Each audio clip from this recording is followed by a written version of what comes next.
Put your hands on top of your head. Well, I didn't. Now!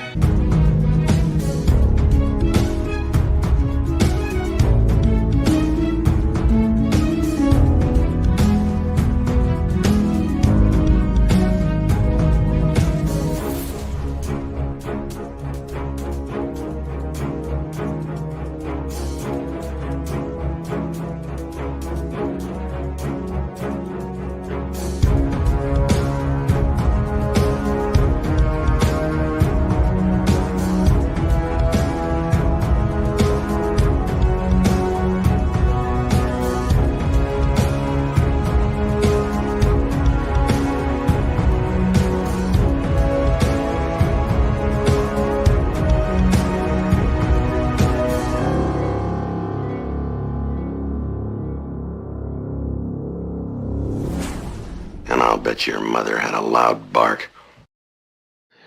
Good morning. This is Morning Coffee with the Chief. I am your host, Patrick Jordan, here on Pop Culture Minefield.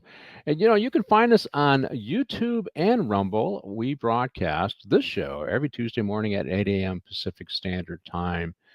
And, I've been doing this show, it's about a year and a half. And I selected a movie today because it is consistent with what is going on in our society today. And I do get political. And when I first started my show, I really wanted an outlet for my frustrations on the mainstream media not covering things political.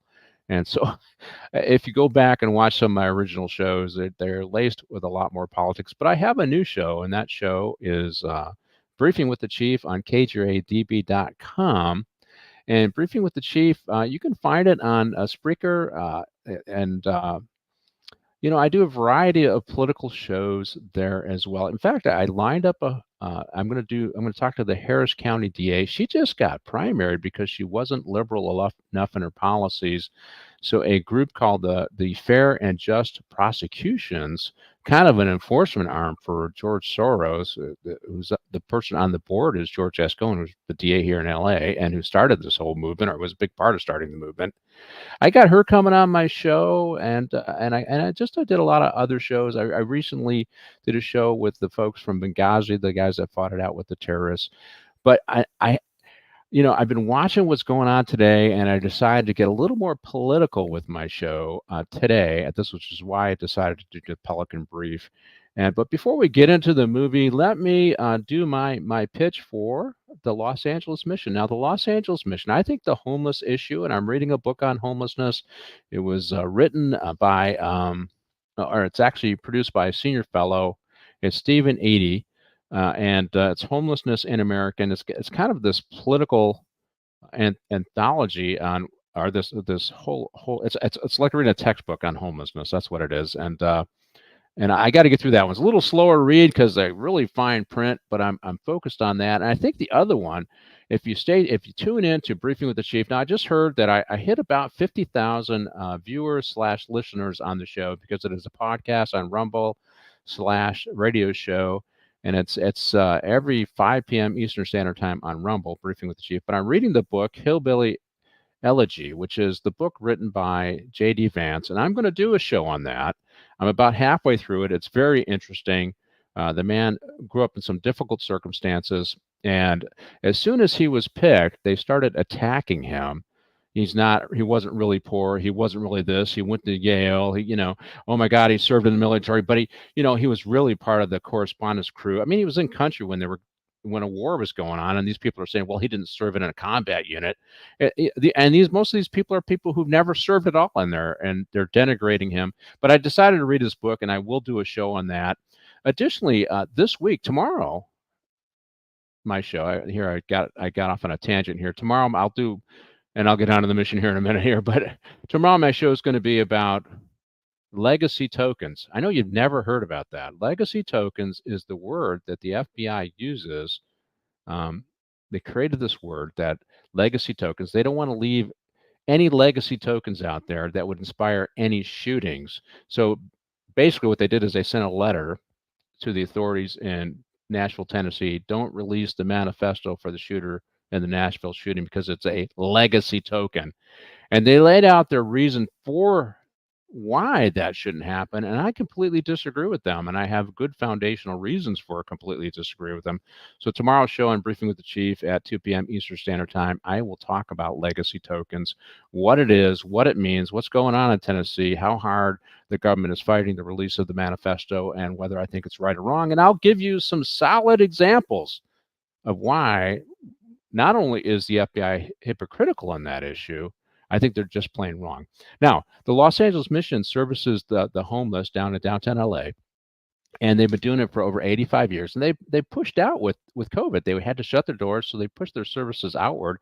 And I just found out they're doing over 1 million meals a year serving out of the Los Angeles Mission. They just revamped their facilities. They did that during COVID so that they could focus less on shelters, although they do shelter work, but more on recovery. So they're able to meet the recovery needs of people when they're ready to get off the streets. And they do a big chunk of this, or most of it is funded by you, people who make small donations. So go to the losangelesmission.org. They are a great organization. They have a strong faith-based element in their recovery, and I think that's critical for a lot of folks. You know, I had the CEO of Los Angeles Mission on my other show, Briefing with the Chief, and he talked about his journey through the military, into addiction, homelessness, and then recovery through faith. It's an excellent episode that you can find at kjradb.com at Briefing with the Chief. So go to the losangelesmission.org and make a donation. Help your fellow man out today. With all the drama going on, we need to not only focus on the politics, but focus on philanthropy and do your good deed for the day. So the movie we got today is the Pelican Brief, but let me bring my guests on before I completely introduce the movie and say good morning to them. We'll bring on retired Lieutenant Ron Daly. He's been with us before. Hey, Ron, how are you? I'm doing outstanding, Pat. How are you? I'm doing well. Now, Ron he's braving the fires up there in northern Idaho to be with us today. So I thank you, Ron, for coming on. And my next guest is, he's also fighting the elements, and that is Cliff Yates.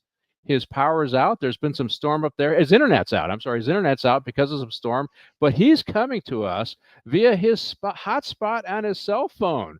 And as they say in Hollywood, the show must go on, right? Right, Cliff? That is correct. I'm here in the Thousand Islands, New York, upstate New York, under the congressional purview of Elise Stefanik, a brave conservative that is fighting the fight. I'm glad to be in her area up here and coming to you via the internet. Well, the conservative area in California for me just is the four walls of my house. That's probably about it, at least. And there's pockets of us all over the place. We just got to kind of link up and be. So Cliff also has a show. I think it's the Cliff Yates Show. Cliff, how's your show doing, and where can they find you? It is the Cliff Yates Show, and I do film it, so it is on YouTube. It's also on all the podcast platforms. It's on Amazon Music, Spotify, iHeartRadio, and we're just gaining a whole army of people trying to through philosophy and trying to get better and better each and every day. So we're supporting each other and we're gathering people. Well, he just hit the 1,000 subscriber mark. Is that correct? Yes, on YouTube. Correct. Yeah, that's correct. So that is a benchmark. It is a long slog when you start out. I mean, I started doing this stuff about 1.5 years ago on this channel, and I think Pop Culture Minefield is pushing 14,000 subscribers. Yes, that's great. On my other show, you just heard me say that I'm hitting about 40,000 over the radio platform and the video platform. So I'm pretty happy about that. I mean, I'm a novice is the way I see it. And I mean, you're an entertainer, Cliff. I'm just. And you're doing great. I love all your shows and I share them, and I would recommend everybody check them out if they want to stay on top of what's happening today in culture. Yeah, I think my concept, the way I look at it is I have a face for radio, and my radio platform's doing better than my video. This is the way I see it. Yeah, check out the Cliff Yates Show at YouTube at cliffyates.com. Oh, thank you, Martine, for throwing up there. Okay, thank you, Martine. We are going to do the Pelican Brief, and the Pelican Brief was released in 1983. It's a legal thriller. I would say a legal crime thriller, although it doesn't say that in the description. And it's based on the 1992 novel by John Grisham, which I read several of his books. I really like his craft. He does a good job. It stars Julia Roberts and Denzel Washington. And so let me lay out why I selected this movie. And I think you guys heard me a little bit ahead of time, but the audience has to hear it.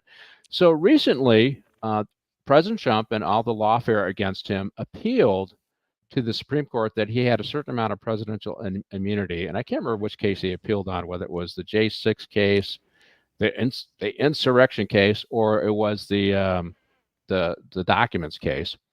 Regardless, he appealed to the Supreme Court that he had some level of presidential immunity. And in writing their opinions, one of the justices, Justice Thomas, wrote in his opinion that, in his opinion, it should be looked into that Jack Smith, the special prosecutor in that case, was not installed by constitutional means, meaning and per the Constitution, it requires the president or an executive under the president to make the appointment, and that has to be confirmed by the Congress, and that the regulation they put in place just didn't meet constitutional muster, right? That was his argument, although it was a side issue in the case, and he didn't get support from other justices. However, a judge in Florida that's handling the documents case saw that, picked up on it, built on it, and threw the case in Florida out, saying that Jack Smith was not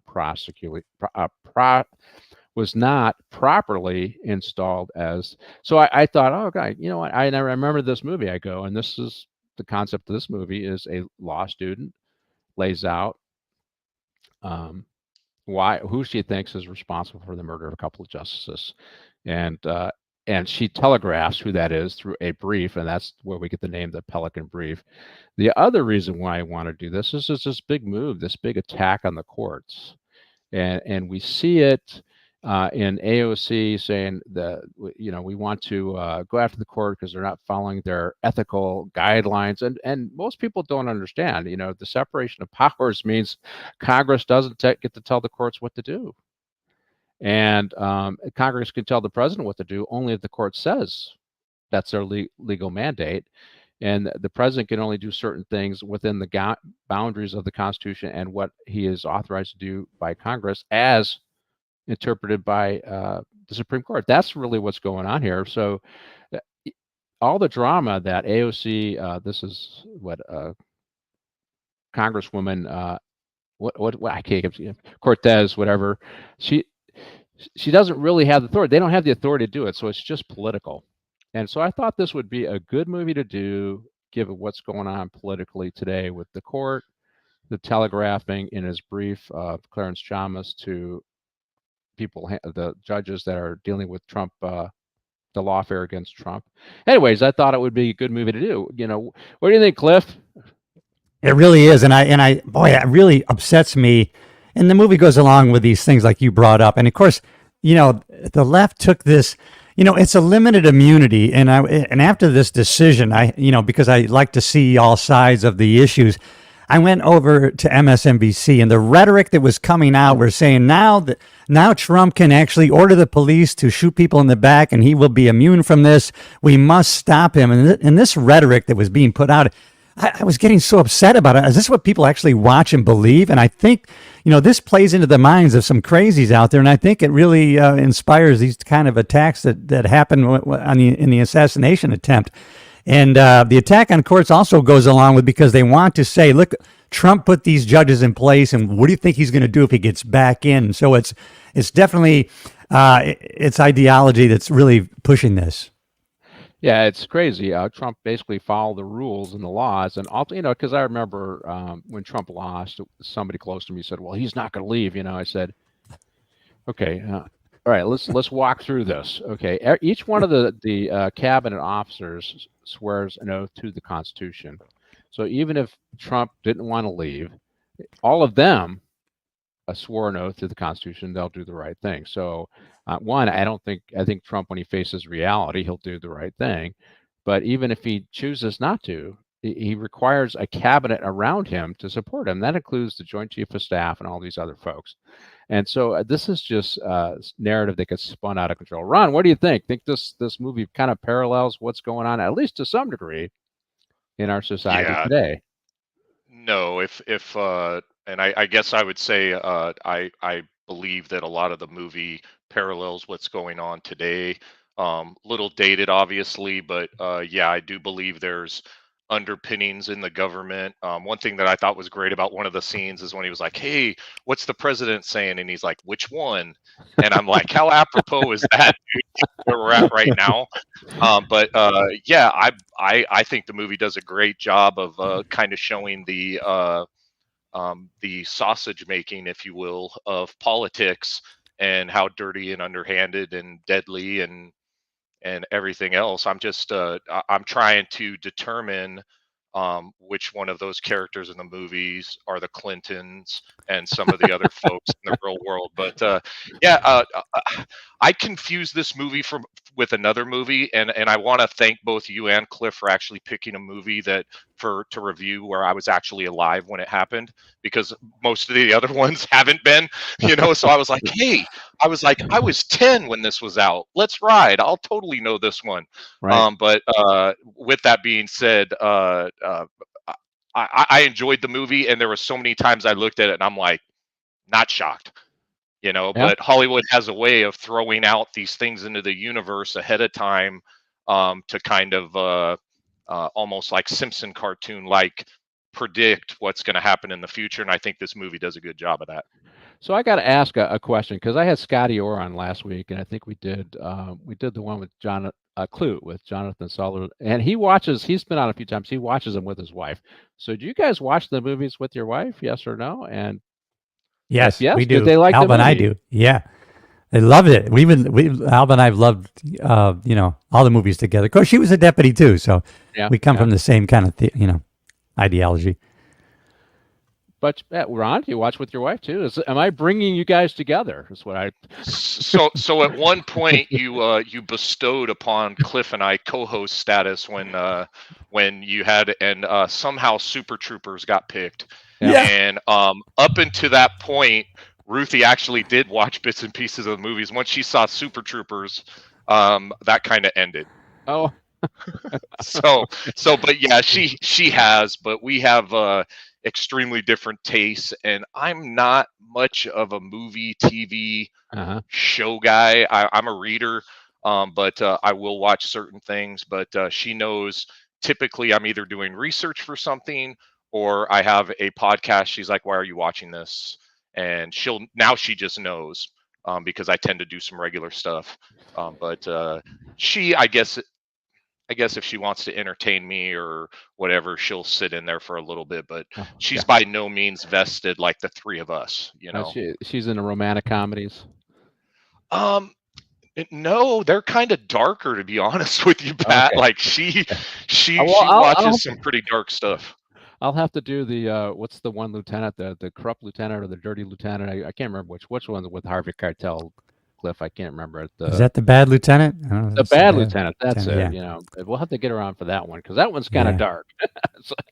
And I've been thinking about doing that one. It's just I don't like doing these ones where the cops are corrupt, because that is such a obviously it's not reality. I mean, it does happen, but it's simply not reality. And yeah, they do movies on it because it's entertaining for the public. But anyways, hey, I'm probably going to start looking at some other Grissom books, although they're not necessarily cop dramas. They are crime dramas. It does get us a chance to talk. And the movies are good. They're very entertaining. I like the movie. But this movie also has a pretty good cast, right? We got Denzel Washington. We got Julia Roberts. Sam Shepard's in this, right? He's a good character actor. And John Hurd. But now we recently had one of the actors, the FBI director in this movie, James Sinking. He was on Hill Street Blues, if you guys remember that, and he passed away. I think we got a picture. Oh my God! Let's show a picture. He passed away in July. There he is. Remember him? He was kind of like the Hut 2 guy. He would march around. He was their SWAT team guy for Hill Street Blues. But I really liked his character in the movie. He did a great job as the FBI director. But there's another guy, Stanley Tucci. Yeah. Tucci. He plays Camille. Yes. And he does a great job. I had to go, well, oh, that's him, because I remember as the bald guy, right? Yeah. Right? Like he's got the curse like me, right? But he has a show on Netflix, and I don't know if you ever got a chance to watch it.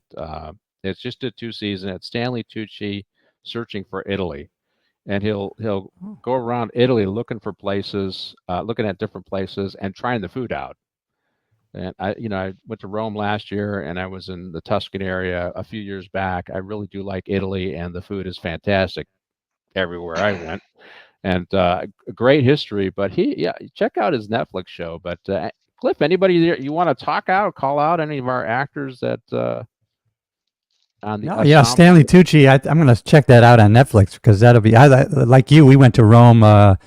Spent 3 or 4 years. We want to go back. My Alba loved it, and man, we went to the Tuscany region too, but loved Rome specifically, and just we got to go back there. Yeah, so looking forward to it. I just liked all those actors, but Stanley Tucci specifically, and James Seeking. He had quite a career, so it was just a good cast. Yeah, I loved it. Well, I'll throw this trivia question. I think this is right, and we'll see if Ron, who's complained about watching movies that are made before he was born. Historical documentaries, sir. Historical documentaries. Robert Culp, he's in this one. What television series did he star in? Welcome Back, Kotter. If I'm going with your guys' era, okay. I don't know, sir. Okay, come on, Cliff. I forgot the name of it, but I love that show. Is it I Spy? I Spy. With who's the a black actor. I can't remember his name. Yeah, he played Dr. Huxtable. Bill Cosby? Bill Cosby. That's correct. Right. Yes. A very young Bill Cosby and a very young Robert Culp. Yeah. Had to be 70s, early 70s. It had to be. It might have been even 60s, I think. Yeah, it was. That might even could have been. 60s. It was really, really early. So Ron, you gotta pick up your trivia. Well, if I may pick up, I want to say John Lithgow was also in this movie. He was. That's right. And I was kind of disappointed. Like, I don't follow actors, but to me, he's like a big actor. Like, I would recognize him, and I'd be like, dude, that guy's a gamer or an A player or whatever they call him in Hollywood. And he was the chief editor at the at the Herald and Washington Herald, and I was like, man, I thought he would have had a bigger part, but I don't know where he was in his career at that point. But that was the person I recognized, obviously, other than Denzel and Julia Roberts. Yeah, I think a lot of, I mean, this is, if you remember correctly, when his books start coming out, he would write a book and a year later they're making a movie, and they were such big hits. Yeah. I think a lot of these actors wanted to be, they wanted to touch that success, in some ways. So, and so that's why you get because even Sam Shepard was, although he's more character actor than leading man, he's been a leading man in the past too. So, but yeah, you're right. John Lithgow, he's in this great, but it's a great movie. I really enjoyed this movie. But let's roll the first scene, and it'll just remind us that the movie portrays something that has been going on for a long time, including currently today. And it's basically it's protests. So here they are. They're protesting the Supreme Court. We've seen them protesting outside of justices' houses, and maybe even targeting them, right? Because didn't somebody want to kill Justice Kavanaugh too recently? And that's what's going on. And in this case, they're screaming "Death to Rosenberg." So they want Rosenberg out so that they could replace him. Sound familiar? Hey, they wanted what's her name? Ruth Bader Ginsburg to step down so they can replace her, and that's going on here. And there's a scene in this in which this elderly Rosenberg is talking to Denzel Washington, and they're talking about these. They're just stirring up. People are just stirring up these folks against us, and it's not reasonable. But so there are similarities, you guys. What do you think, Ron? Similarities in this particular thing where they're targeting the court in particular with protests, as well as politically by political leaders. Yeah, no, I agree. I mean, art imitates life, I guess, for lack of a better word. And yeah, I think when you look at movies, you can kind of put a roundish peg in a round hole, per se, even though it doesn't fit perfect. But otherwise, I would say that, and you picking this, especially with the most recent stuff just a handful of years ago with Trump and RBG, and then him bringing on the additional justices, and causing that court for, let's just be honest, a lifetime of probably what's going to be some right-leaning-ish or conservative opinions of the law. And I never really understood that, to be honest with you. Not that I'm apolitical, but if your job is to interpret the laws and everything and then make a decision off of that, I don't really care what your politics are. You should just do what the law says, and obviously we're not doing that. So I would just leave it at that. But yeah, there's a lot of things that you look at and you're able to immediately, like we were discussing earlier, how these certain characters happen to just almost fit perfectly. That's why I said a roundish hole. It's almost perfect that they fit with certain folks when they're trying to force people out. At least they just killed these ones and didn't try to indict them on a bunch of trumped up charges and all kinds of other nonsense. It would have made for a 4-hour movie, but otherwise, no, I absolutely agree with kind of your statement on that. It looks very similar to ongoing things. Yeah, it's interesting what they'll do. Like Alito flew a flag outside of his Yes. his Oh, speech yeah. house, a revolutionary flag of a tree that says "Look to the heavens," which was a reference to look to God for guidance. And Yes. because he did that, somehow he's unfit to be in the courts, and it's crazy. And and I will get into a little bit. So the conservatives tend to be textualists. They'll look at the text of the Constitution and the laws that are, and they'll abide by the text, whereas the left tends to be people who look at the Constitution as something that's growing and moving and evolving, and that's really of course it evolves based upon more on their ideology than it is, So I think that's the conflict, an activist court, and that's going on in this movie. But let me say this quote that Rosenberg said in the movie: "It never amazes me what a man will do to get into the Oval Office." Isn't Yes, that that was a so good one. appropriate as Yeah. what's going on with Kamala Harris? And now it's a woman. What a woman do. But to hold on to power is really what he's talking about. What do you think, Cliff? Yeah, and to just get back to your point about the Supreme Court judges that were going to be executed or assassinated. I mean, you just had now we're coming to a point in American history and culture where you can no longer say, well, that can never happen. And so now it kind of opens us up, and I'm glad that people are becoming so open-minded and are willing to look at certain things. But let's face it, people, they intercepted someone who was on the way to really shoot Brett Kavanaugh on the Supreme Court. So these things are not so outlandish anymore when we look at them, because we see, man, all things are possible, it seems like. And going to Alito's flag, it just prompted me. I actually just recently ordered the Gadsden flag that I'm going to fly here on my island. So, but I didn't realize, and it prompted me to look up the history of that and realize that it, I guess the snake, the rattles have 13 rattles to represent the 13 colonies, and so I thought, wow, man, I'm probably going to trigger a lot of people around here when I put that flag under my American flag.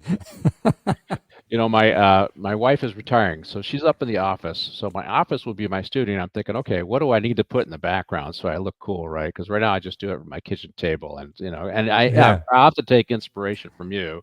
Yeah. So, yeah, I have to think about what I need to put in the background just to fire people up. What? Good morning, Cam, and welcome to the show. Hey, so but here, just go back to the quote here. It never amazes me what a man will do to get into the Oval Office. And we can see this right now, right, with what's going on with Kamala Harris and how they kind of did a primary and then ignored the primary when Joe wasn't competitive, right, Ron? So it never he is really talking about what is going on today as well. So this is kind of a timeless quote, right? Yeah, I agree, and not to bounce too much around, but there's a plethora of things that go along with that. Like, for example, I would even say that, is the Oval Office important politically? I agree. It absolutely is who our world leader or representative is for our nation. But like when COVID hit, it became abundantly clear to me throughout that entire process that it was infinitely more important on who your governor was. Yeah. Okay, at the state level. And so at that point I was kind of like, well, does it really matter? Because Trump shared part of that COVID stuff and the response to it, and then obviously through our our democratic, fair, and objective election process. Biden got in, and then there's a variety of those things that I would say that it's not so much the Oval Office, but having the ability behind the scenes, and that's why I think this movie's so appropriate, behind the scenes to pull those levers.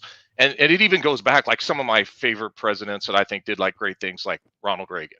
If they did an Iran Contra deal as it relates to that, I think that would be like a great movie, that a lot of the same things behind the scenes and in government would work really well and probably be very, very popular. But you could see how they were trying to, again, which they do in every political thing, even our department, is try to insulate the president, even though that person knows exactly what's going on. That they try to insulate him, politically, from whatever fallout. So there was a lot of good little things that occurred during that movie that I thought were really well played out, at least as you could, in like a 30-second interaction between the president and his handlers, that I thought, I have no doubt, occurs nowadays. That's okay, Camp Can. I've been demoted and re-promoted throughout my career, so I'm fine with being demoted to captain. So ironic. Anyways, hey, listen. So what I did want to say is, before I was doing podcasts, I had done some commentary on COVID, and basically during we had a plan on how to handle pandemics, in which the federal government laid out what it would do, and the states embraced what they would do, and then many localities had their responsibility. The problem is many of the states weren't ready, and many of the localities weren't ready. So what happened with many of these Democratic states is they started the finger pointing. So instead of coming together as a team, recognizing our gaps and working with those gaps, as you saw when Como was on the air, he did a lot of this, a lot of finger pointing at Trump, and so did a lot of our politicians. And actually, my show, Briefing with the Chief, I tend to focus more local, because all politics is local. And that's where it starts at, which is exactly what you're talking about. And the things that impact us the most are those decisions that are made by local politicians more so than the president, which is, I think, what you're referring to, Ron. And one other thing, Pat, on that, just because it popped in my head, if you don't mind, go ahead. Is that it's not only getting in the Oval Office, if you want to say to get power, it's what they'll do to keep power. Yeah. And I think you're seeing that even more so now. You'll see it through history, but living it right now, whether you can put your finger on exactly what sort of nuts and bolts tactics and techniques that they're using, you may not be able to do that, but there's this underlying kind of gut instinct, spiritual feeling. There's no probable cause to it, but there's enough there where through experience you're like, man, something is not right here. And I would just add that as it relates to the last question you asked me to comment on. Yeah, and if you look at all three investigations regarding Russiagate, all of them basically exonerated Trump. Whether it was the Horowitz investigation that looked in the practices of the FBI and the DOJ, they said they were wrong. They didn't have predicates to do an investigation. They did it anyways. That was a dirty trick pushed by Hillary Rodham Clinton. It was a dirty trick, and you saw that in the investigation with Mueller. He said that Trump was absolutely not involved. In fact, his quote was something like this: "My investigation showed that no American knowingly colluded with the Russian." Very straightforward, very loud and clear, and yet they continue to push that and still impeach Trump. And then what's the third thing? And then finally, Durham, his investigation said this was a dirty trick that, once it failed, got wrapped into a criminal investigation to diminish the power of the presidency and Donald Trump. That's exactly what happened. And when you talk about trying to keep power or minimizing the power of your opposition, they did exactly that. But let's look at the next thing that's going, because this was another part that was consistent with what's going on today, and that's assassinations. And obviously, let's roll the scene. And so here he is. There's the nurse that gets killed in this scene, and then obviously Rosenberg is then killed. So the goal is they want to take out two justices so that they can change the makeup of the court. And so and we'll get to who's doing that, and then later in the show. And somebody's done the research, and here's our bad guy, right? That's Camille. That's Stanley Tucci, and then he pretends like he's going. One of the justices ends up being have some sexual proclivities that nobody was aware of. This guy's aware of it, and he goes into the I think it was a gay movie theater and ends up killing the second justice there. So obviously unheard of, 2 assassinations, but it does give the president, Robert Culp is our president, a chance to remake the court, which is, as we saw under Trump, that was a huge win for the Republicans. That's what they wanted to do. And they built politically over a decade the energy to do that, and they did that, and they were ready when Trump took office to do exactly that. And yeah, I saw all the medicine behind Rosenberg. I don't know if you noticed. Do you remember the scene? You see all that medicine, and all I could think of is, oh my God, dude, give it up. If I got that much medicine I have to take to stay alive, it's like I need to be worried about something other than, being on the Supreme Court. So what'd you think of this scene, Cliff? The assassination, very consistent with what is going on with Trump. They tried to assassinate Trump. They tried to take him out. Also, basically they took out Biden. I mean, they're calling it a coup, but however you want to refer it, they wanted to change the political course. The Democrats did. They took out Biden, and somebody wanted to change who the Republican, what was going on with Donald Trump, and tried to actually take him out with a rifle. But so assassinations are realistic, and nefarious behaviors are realistic in our political systems, right?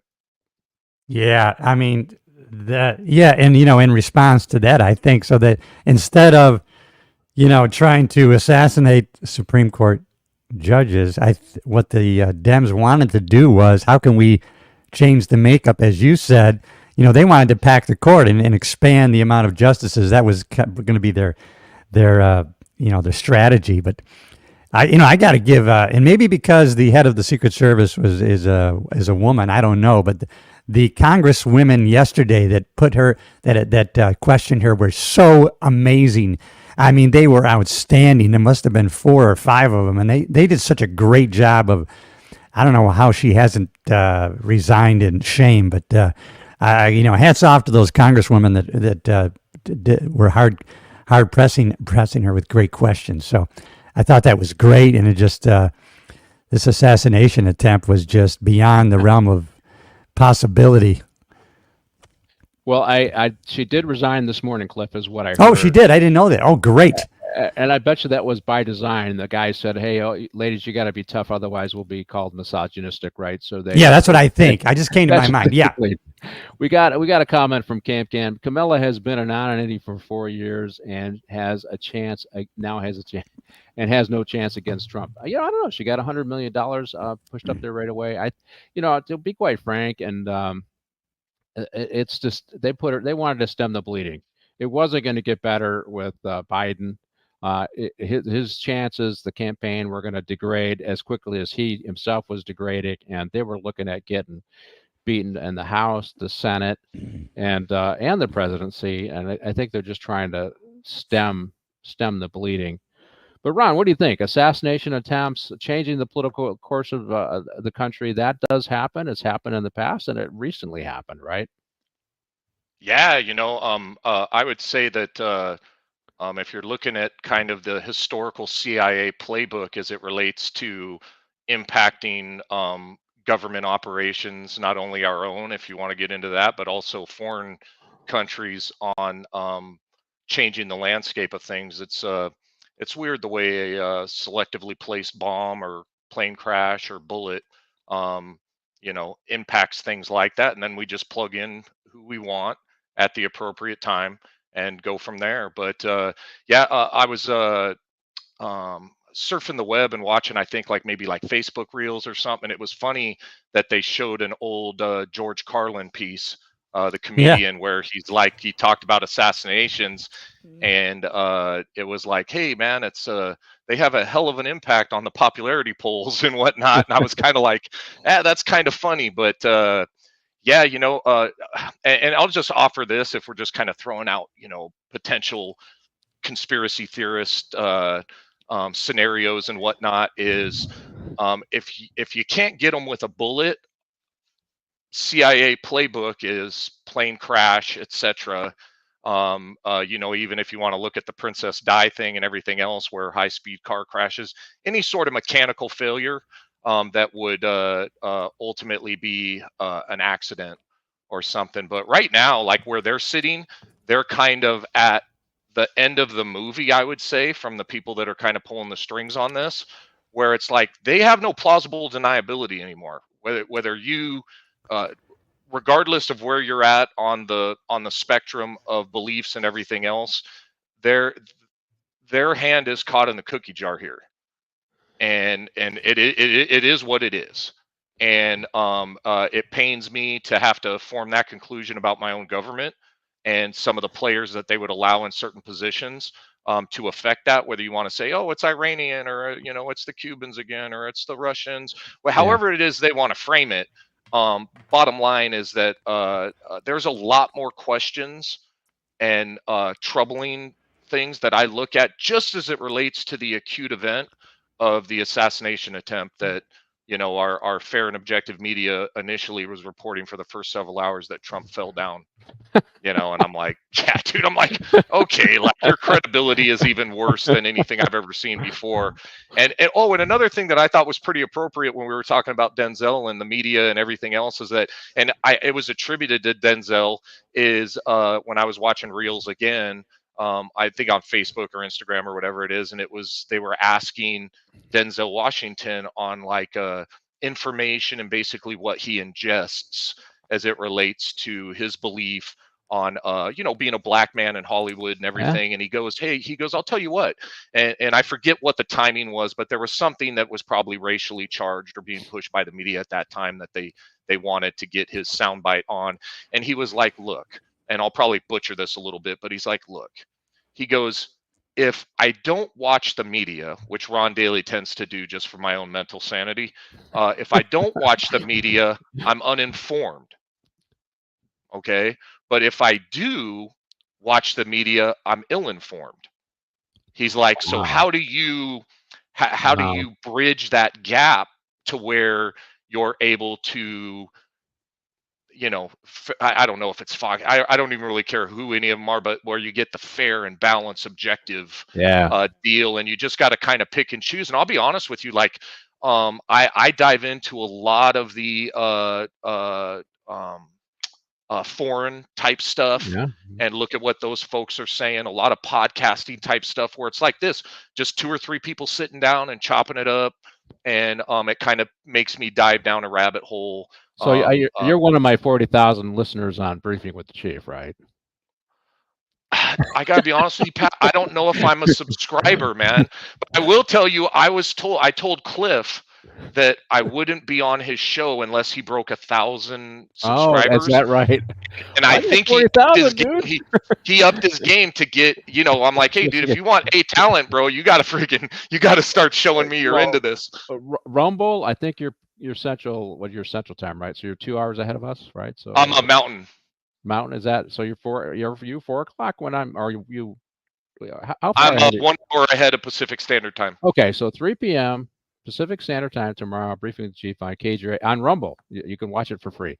Anyways, hey, so Penny, thank you for joining us. I'm glad you got your grandson napping. Here's kind of the deal, and I kind of want to shape the assassination a little bit so people understand the importance of it beyond somebody just trying to kill Trump. Right? Is the reason why it's a huge failure isn't because they successfully attempted to kill Trump. The reason why it's a huge failure is because it interfered with the political process.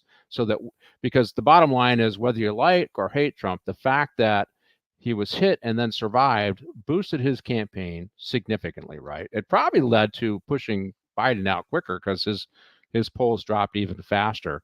So the fact that they failed energized one side of this debate. So the context, the environment now suddenly changed to support one candidate over the other, whether you like or hate Trump. So that's what terrorism is about.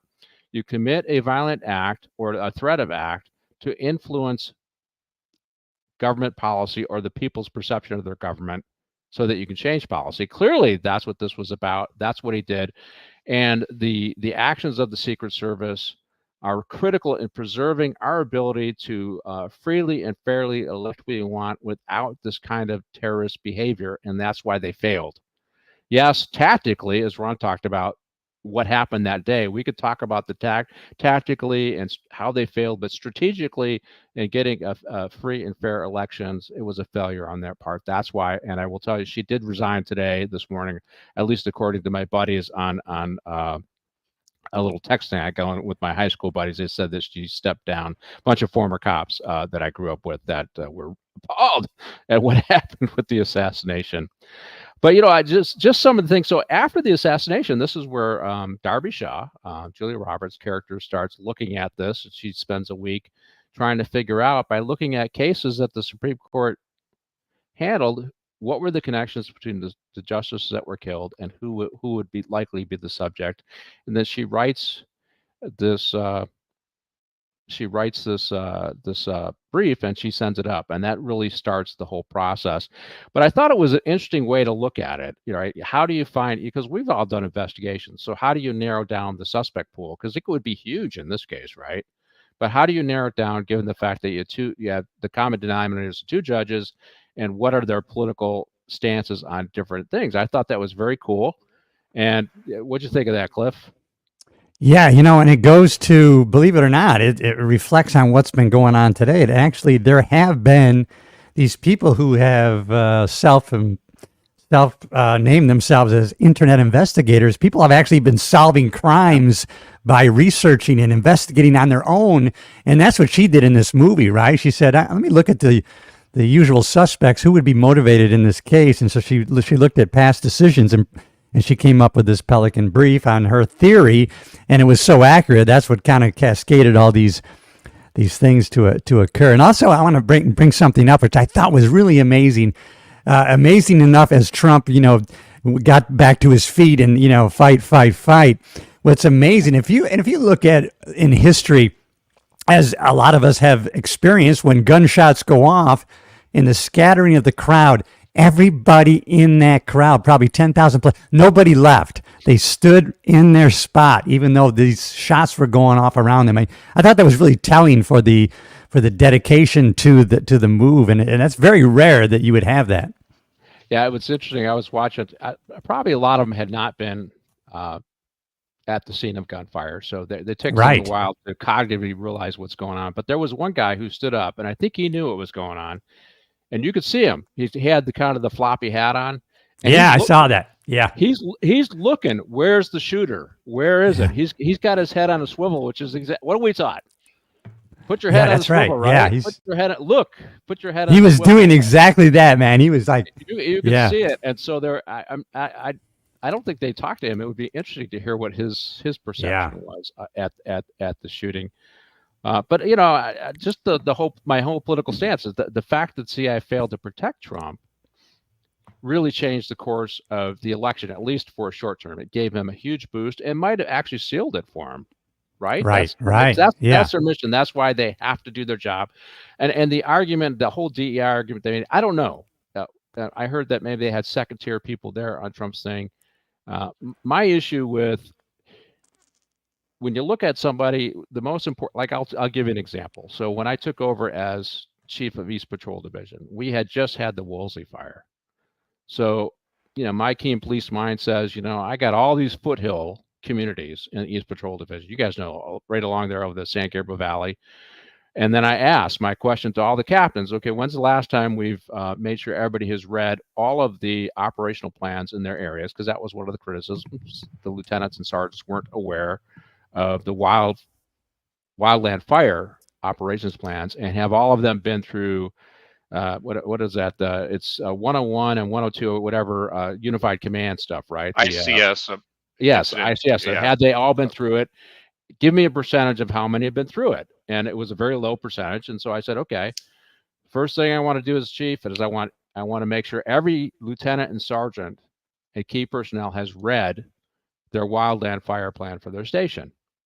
Because what am I doing? I'm building competency is what I'm doing, right? That's what I'm building.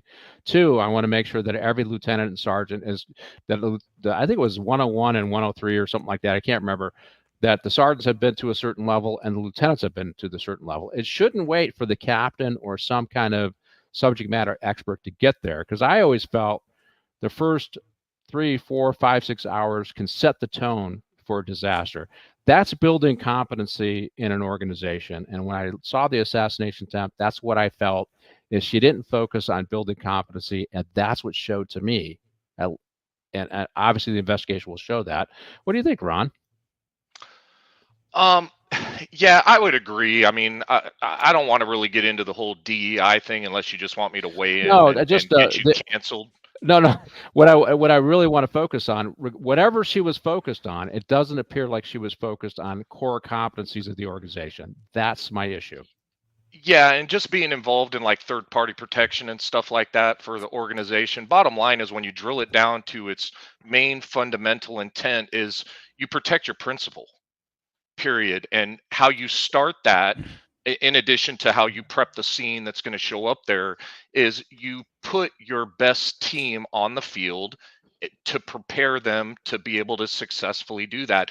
And there was a lot of people that it didn't look like a trained response to me at all, just looked like a reaction. That there was a lot of folks that were as individuals attempting to do the right thing, but you can see where, like you said, building competency. I don't want to use the word incompetent because I've been there where things just go wrong regardless of how much energy and time you try to put into it. But you could see where we could do things better. And bottom line, for the excuses and stuff that were used about, the slanted roof and the everything else, it just reinforced, or kind of, in my opinion, inflamed my already poor opinion of that incident and some of the folks that were involved with it from a leadership standpoint, because I've seen it so many times where I won't even call it finger pointing.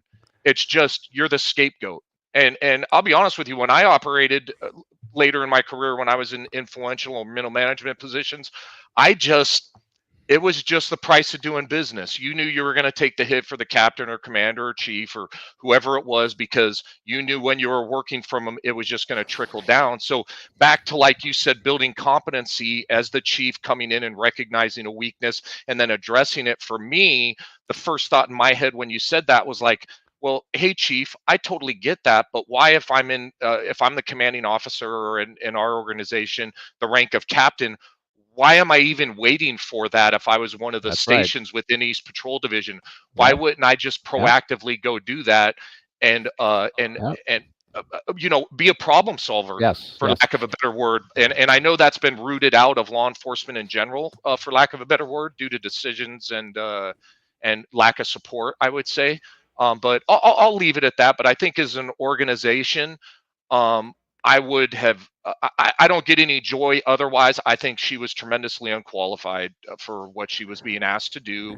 But I would say the Secret Service, in order to even build an attempt to rehabilitate what we saw there, just a week or two ago, however long it was, they need to turn the mirror inward, look, and I'd hate to say it, the same folks that are investigating this incident and everything else, I don't know that they're fair and objective. I would even hire a dude from Paraguay to come in and look at this, and because I'd have more confidence in it.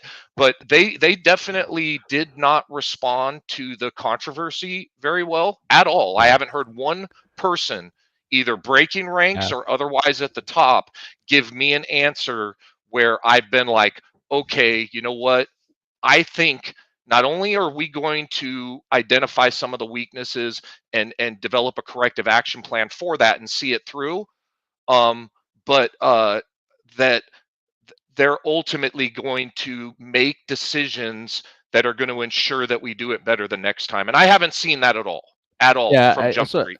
So let me clarify. If you're going to embrace let's say if you're going to embrace DEI or affirmative action, things like that, you have to build a method for increasing competency amongst people, because the whole idea is you're expanding the pool to bring other people up that are more reflective of society, let's say. But if they don't have the requisite experience, how do you gain experience if you don't have experience? You gain it through training and focusing on those competencies every day.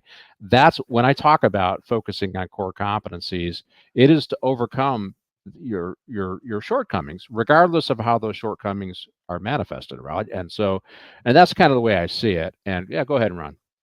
And just because you've hit a point with me, Chief, I apologize. So I would be that guy in the room where you would be saying something and pontificating, and I would be like, ah.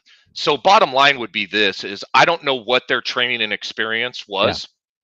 Yeah. Okay, yeah. But my opinion would be I don't want to put a time, but I would say that here's another prime example where you have folks that haven't marinated enough in their job, okay, and been given the reps to do well, whether that's with training or, let's be honest, you need a little bit of the real world too, as well, where I really don't care who you sleep with. I don't care what your gender is. I don't care any of that when it comes to your job.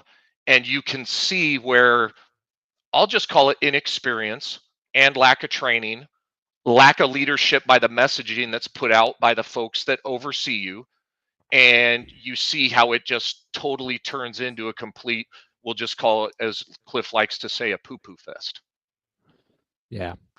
Well, as I said, you always should be looking at the competency of your organization. I don't see, and it's leaking out that maybe this was a tier 2 team. Like these were DHS people who were sent to help out, but weren't necessarily Secret Service guys too. So I think we have a lot of that we need to look into. I will do this historical reference because I have to do it. And so, Cliff.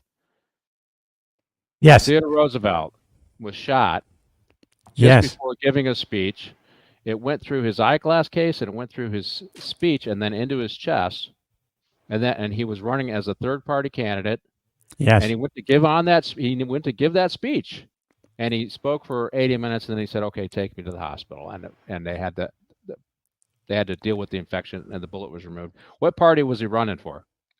I haven't gotten there, but I'm actually reading his autobiography that he wrote, and interesting. I'm now actually where he's just accelerating from he was a police commissioner in New York, and now he's kind of transitioning into a more political position. So that's where I am right now. But listen, I got to give my 2 cents on this thing, and without getting canceled. But everybody's going to fall into that. This was not competency, and I disagree. This can't happen. It's impossible. There's no way. There's a CP. There's a board there. Somebody is manning the CP. There's a board with a dry erasable that I used to have, and somebody would show up and say, "Where do you have everybody? Are they in position?" And they would double check this. There's no way that this 20-year-old. It's just impossible to be on this most obvious position, and this kid is picked, and it just can't happen. There's too many people that would oversee that and say, "Wait a minute, there's no way this kid was flying a drone over a portion of the." I don't buy any of this incompetency. This was a pre-planned assassination, and all this is going to come out because they've established a website where everybody's video is going to be stitched in, and you're going to have a timeline that's going to come out when you get that radio traffic through the Freedom of Information Act. You're going to see what was put out over the air, and it's going to come out because of technology. I think it's more a lack of competency than a conspiracy. So that's my opinion at this point. But I'll probably do the show down the road on my other show. But hey, let's roll into Denzel Washington before we take our break. And it's a scene where Denzel kind of gets introduced, and there, in addition to the brief, there is something else going on. And I like this whole thing. This guy is Denzel Washington, and it's one of the porters in the White House, and that's his source, right? And the White House is they're really angry. Grantham is his name. As how is this guy getting all of his information? And it's just one of the guys that's working in the White House that he's made a connection to, and ultimately the guy gets put on hiatus for 90 days. They probably realize it's him later on down the road here. But he's saying, yeah, they don't know who it is, and they're trying to figure it out, but they are fired up about being able to reconstruct the court the way they want. But this scene it's about Denzel Washington. I'm glad you brought up Ron about him, because I have found him to be fairly moderate.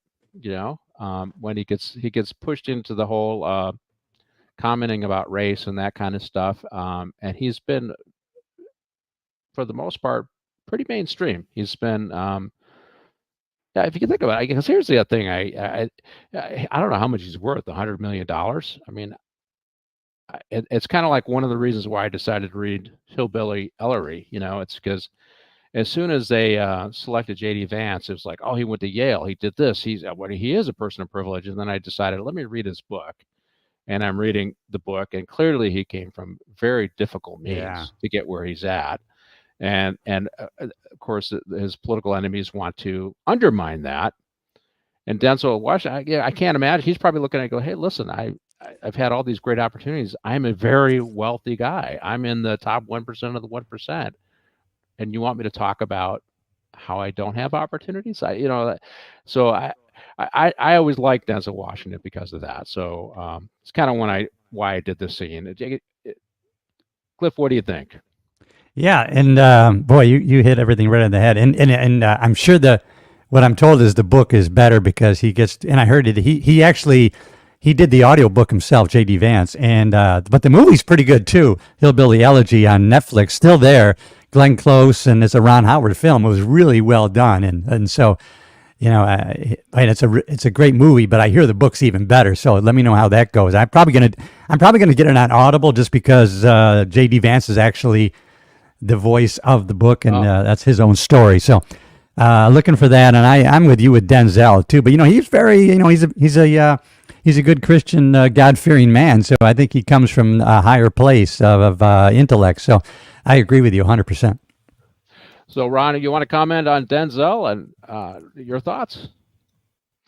Yeah, no, I think very well spoken. I agree with Cliff. There's tons of times, I don't know what his personal life, but you very much get the impression that he's allowing God to work in his life in order to guide him and make the decisions that he makes.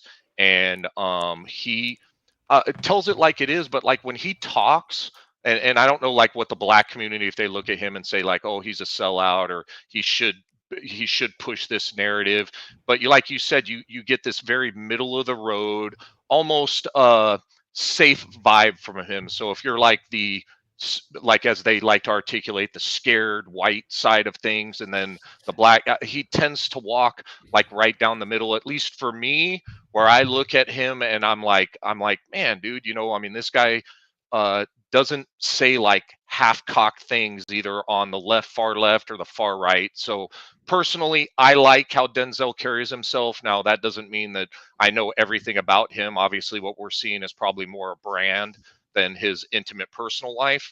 But otherwise, dude, great actor. And just even to parlay it into this, I think he does a great job in kind of immersing himself and kind of wearing that make-believe cape, if you will. I wish all reporters were the way he is, just investigating the cases. And the scene does include where Sam Shepard actually gives the brief that has been written by his girlfriend, Darby Shaw, Julia Roberts, to his friend, who actually is the counsel to the FBI. So we'll get there, right? And so that's part of the scene as well. And I think one of the other parts that we have here is before we go to the break. And I'm not doing a scene on the murder of Sam Shepard, but it's that he's getting information. Denzel Washington's getting information from a second source, so it corroborates, because right now Darby Shaw's Pelican Brief is just a conspiracy theory, right? But he ends up with a piece of information that corroborates it, which is, I don't think the media works on that anymore these days. They just go with what sells papers, right? But he's looking for the corroboration before he runs with this story, right? And but I'll do this. The Mustang that Sam Shepard was in, Cliff. Another trivia thing for you. What year was it? What year was that Mustang? Man, I don't remember it. I know those Mustangs. It wasn't the 64, right? It was 68. No, no. I don't know. I had one. That's why I knew it when I looked at it. Yeah. I didn't even take notice of that. 1966. And the other part of that whole okay. The other part of that whole scene was you hear the ring, ring, ring as he's trying to turn. I used to hear that up with my car all the time. Just but it's that's the indication that there's a bomb, and of course it blows up, and that gives report later. Martine, I think we are near. We are at halftime. We're past it. I think it's time for a potty break for our staff and a commercial break. Yes, it is. So we have a minute. Use it wisely. Okay. There's only one location on the internet where you can get it all. Movie, TV, and comic industry. News and rumor analysis. Official scoops from Geekosity magazine. Reviews and interviews. So, when you need it to be Sunday, there's only one place to go, mate. Pop Culture Minefield. Well, they're always talking nerdy nerd stuff. Right, jog on then.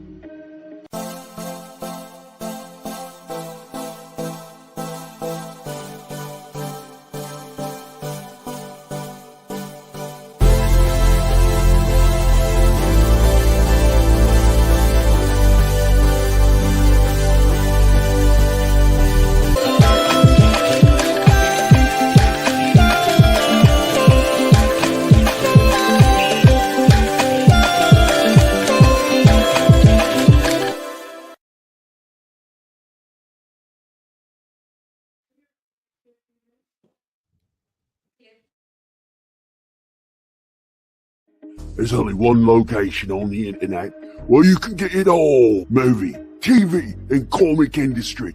News and rumor analysis. Official scoops from Geekosity magazine. Reviews and interviews. So, when you need it to be Sunday,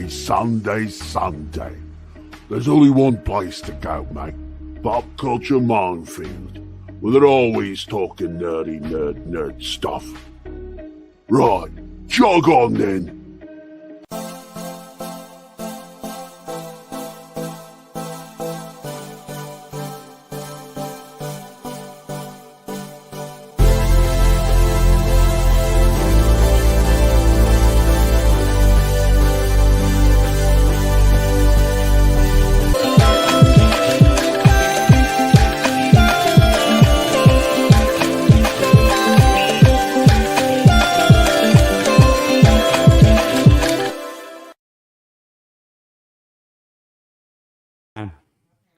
So welcome back to Morning Coffee with the Chief. I think we lost Ron temporarily, but Cliff, you're here. There's Ron. He's back. So I hope you guys used your break wisely.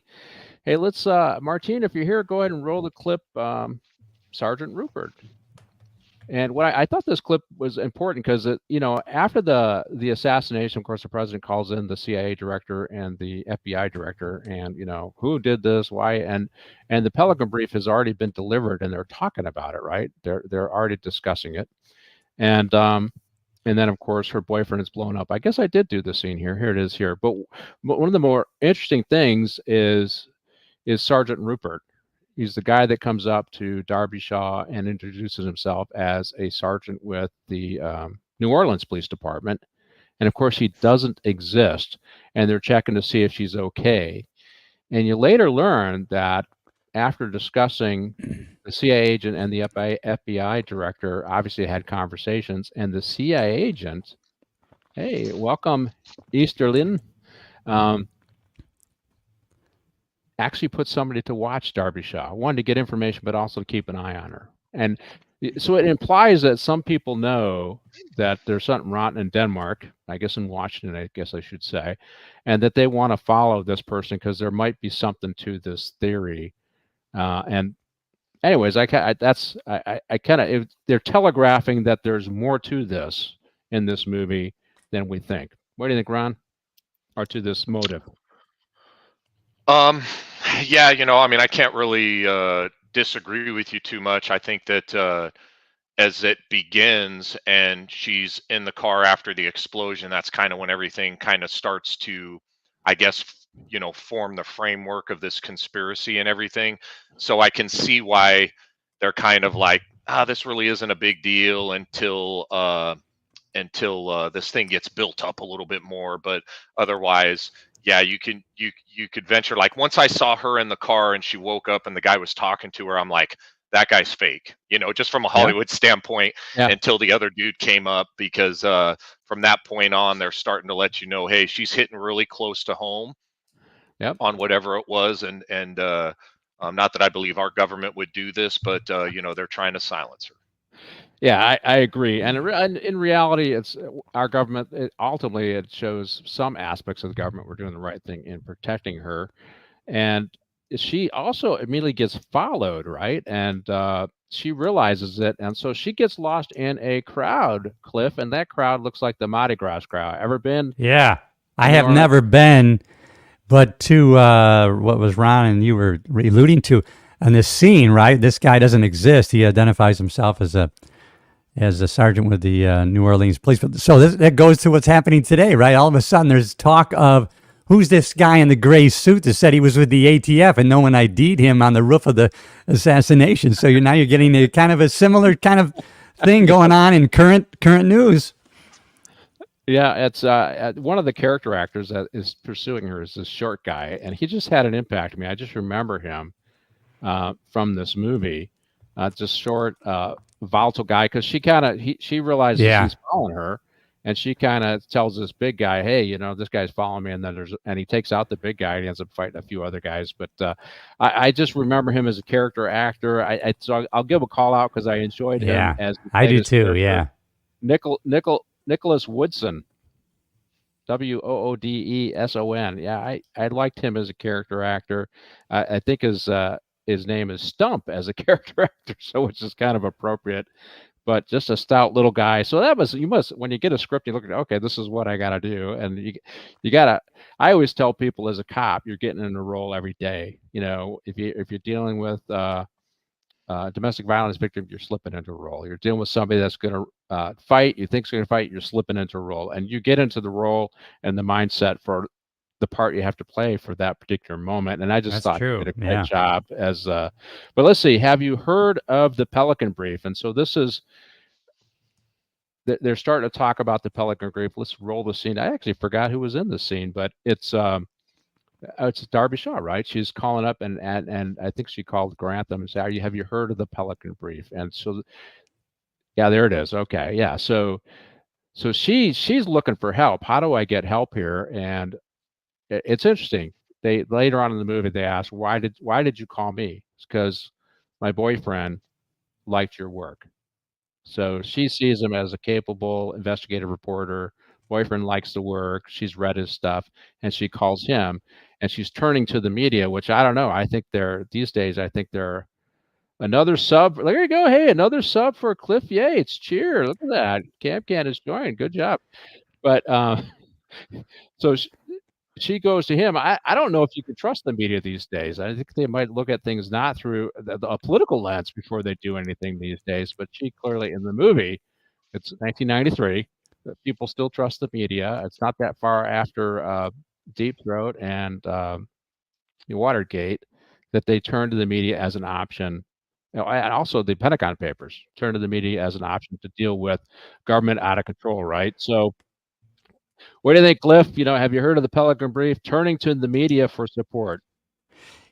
Yeah, like you said, he asked, why did you pick me?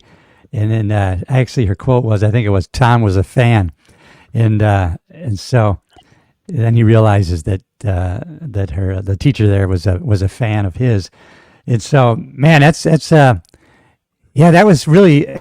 It just goes along. I can see parallels of what's happening today. There's a lot of these. You find a lot of these CIA programs and things they had these weird names to them, and as you research it, you find out, oh wow, that was actually a real thing, right?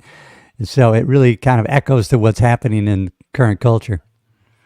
Yeah, but turning to the media, I think so. Ron. Oh yeah. The First Amendment was passed with the idea that it would put a check on government, and yeah. Unfortunately, these days it seems like uh, a lot of the media have picked a side, which is to support government, depending on who's in office, and not necessarily to hold. And I'll use an example. So, out here in Newsom, I know you guys are California refugees, but they spent $24 billion on the homeless stuff, and the legislature weekly, in a very weak way, proposed that the governor be forced to produce an annual report to show where the money's spent, and Newsom vetoed it, right? Because he doesn't even want his democratically dominated legislature to do any oversight over the executive branch, and the media is not calling him out on it. So that's an example where the media is not doing their job. They pick sides. And in reality, that's one of those examples where they should be beaten on the governor's desk regarding the lack of competency in the spending $24 billion and supporting the legislature. And the legislature is not getting the support, even though I really don't want to do it. It's just for political reasons. But we've been let down by our media, I would say, for the last 15 years. What do you think? Well, let me chime in, because now there's never been a better time, Pat. Let's face it, you never before could you yourself, you're broadcasting that people anywhere in the world can chime. Hey, here's a guy that was actually a chief in the LA Sheriff's Department. I want to know his point of view on this.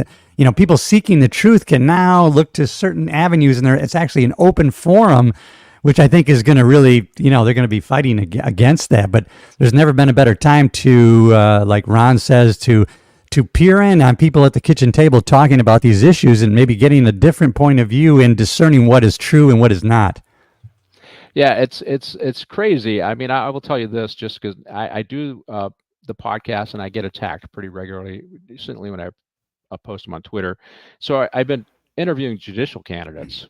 And I interviewed Sharon Ransom, I think is her name, and she was the second lady that I interviewed. Both were female blacks, both good people, and she had been on the Sheriff's Department as a dispatcher. And I looked at who her endorsements were. I looked at her platform, and I saw her as a moderate, and her competition was not far leftist, right? So of course I brought her on my show, and then I just posted on Twitter, hey, listen to my interview with Sharon Ransom. She'd be a great judicial candidate.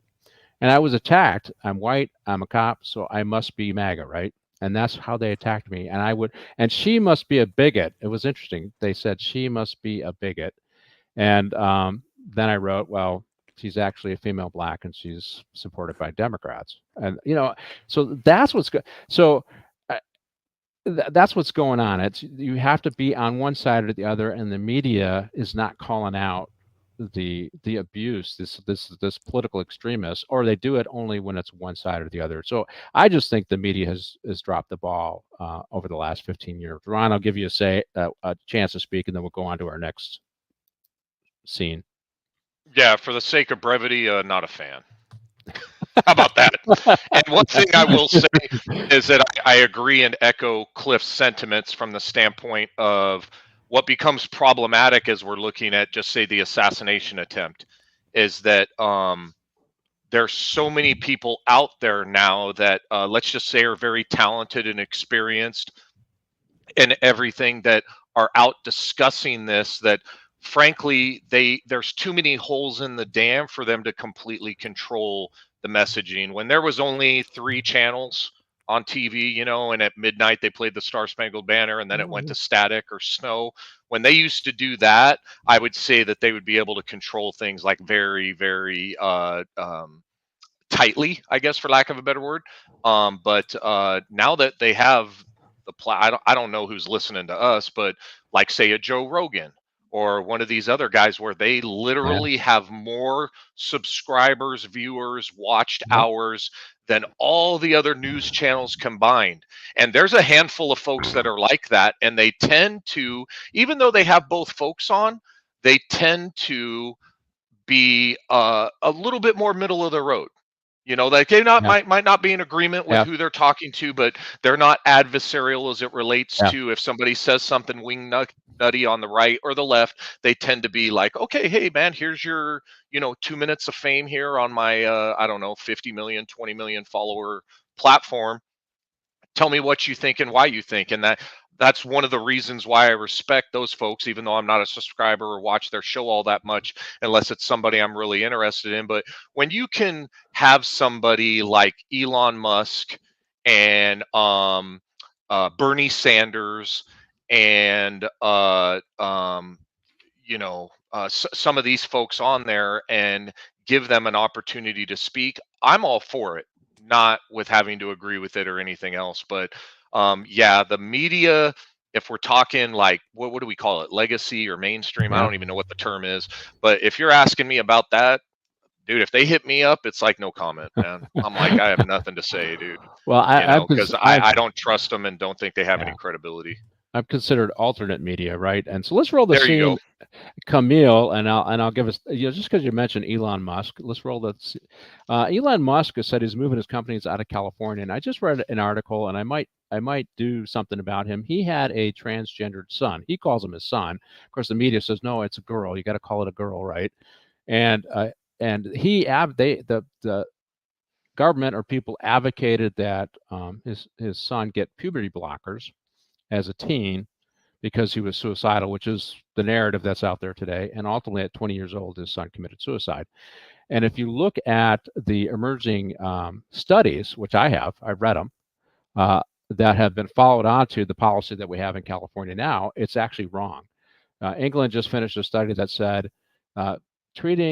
giving trans or gender affirming care to teens over the long haul is more detrimental than giving it to them. So they've stopped that practice. But here in California, we're charging full ahead with that. That is why. And Elon Musk said, I am taking that on because it's personal to him. He lost somebody. The problem when it comes to media is you're not getting a lot of. They just cast Elon Musk as evil, but they need to look at why the policy failed him. The policy has studies that is coming out that say it's wrong, and the media refuses to talk about that. Okay, so Camille here. So Camille is he's already killed our two justices, and now he's been hired to take out Darby Shaw. He's killed the attorney that worked for the FBI. So it's getting real now. I mean, obviously, this happens. They're going to know that Darby Shaw is her theory is correct. They hired him to come back to town and kill her, and he's about ready to do it, and then he gets taken out by our friend Rupert. Although they don't show Rupert, that's what's implied.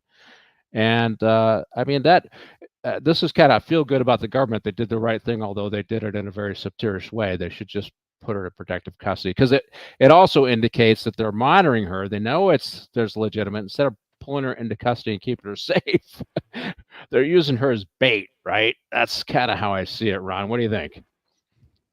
Yeah, no, I absolutely agree. I mean, once you kind of find out later on in the movie that it was a contractor that assassinated CIA contractor that assassinated that guy, that I good, bad, or otherwise, I think you repeatedly, with good results and bad results, see what happens when government uses some of their sources as bait in order to lure somebody in to ultimately neutralize that. But yeah, that is. I mean, you see that repeatedly where it goes bad, and then obviously nothing happens because we have no accountability or whatever. It's just the price of doing business.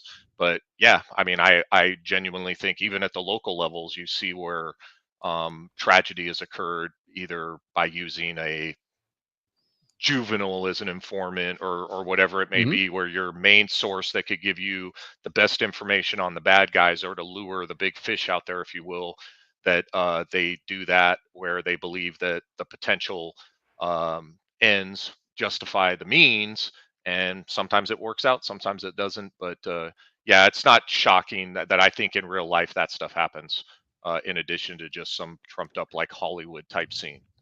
Yeah, just leaving the bait out there. Let's roll the next scene because I got to catch up here. Does the name Victor Matisse mean anything to you? And this is so the assassination attempt on Darby Shaw now clearly indicates that there's something going on, and now we start getting a little bit more out of the brief. Who is Victor Matisse? And it talks about him being a oil developer. Of course, it's got to be the oil guy's got to be the bad guy, right? It's and he wants to be able to drill in the in Louisiana Everglades, and he's being restricted by a group called Green Fund, an environmentalist group, and it's featured. The story about this is featured on a Frontline, what they call a PBS series, Frontline, in which the activist attorney who stopped it was also allegedly committed suicide. They believe he was murdered. But we begin to see the conspiracy take shape here, Cliff, that it is an industrialist, an oil man who wants to be able to drill. It's $1 billion worth of oil there, and he's being frustrated by a very small environmental group, and they indicate that it's that it's him, but also that John Lithgow's character, he recognizes that where this is going, and he's afraid that the billionaire will take out the paper, kind of Bezos buying the Washington Post kind of theory, right? So what do you think, Cliff? Yeah, and it's all, we're always looking for connections. I mean, it just correlates to in your home state of California, right? You can almost see where, how the farmers are fighting over these water rights based on the protections of some small fish or whatever. And I circle back to the Elon Musk thing. Elon had committed, and this is how I learned this through a pastor that Ron and I both follow, and Ron knows or had met personally. Jack Hibbs talked how Elon had committed to leave a certain faction of SpaceX and Tesla in California. And then when Newsom brought forth legislation that said, no, as a matter of fact, parents, you don't have right to make these choices over your kids. We do. He said, you've crossed the line. And that's when he decided to take those companies completely out of California. And a matter of fact, over that same issue, Chino Hills' school district is suing Newsom over those issues. And that's where Jack Hibbs' church is. And so it's just funny that these, I don't know, it correlates to what's happening today. As this movie, you can really find the connections. Well, they're worried about getting sued, the billionaire owning them, or the billionaire just buying them, right, and getting fired. Right. Because Bezos owns the Washington Post. And yes, Robert Redford as a handsome attorney. Hey, we'll have to do all the president's men. Thank you, Easter Lee. Well, and because there is a little bit of that with Grantham and. But All the President's Men, of course, is based upon a true story. This is all fiction, which is But what is it? But is it? But is it though? I mean, Some people might call it prophetic, Chief. Yeah, well, which is why I picked the movie, right? Because it does dovetail in there, and this is why I really liked John Grisham's writing. It just does dovetail it. Let's go to Edward. Let's roll this scene because Grantham has confirmation that that they're right after this scene is over with. Roll into the next scene, okay, Martin? Or go ahead. Curtis Morgan, because I don't have Edward. Oh yeah, I'm sorry. Yeah, Morgan. Yeah. Okay. Yeah, I must have wrote that down there. It's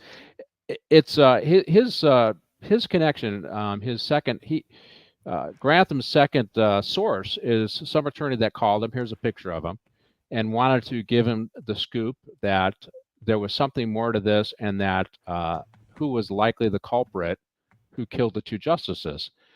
But then he has second thoughts about that because he realizes the danger he might be in doing that. But in the meantime, Grantham has done his homework. He's already figured out, he's got a picture of him, but he's got to figure out who he is because that's all he got is a picture of him.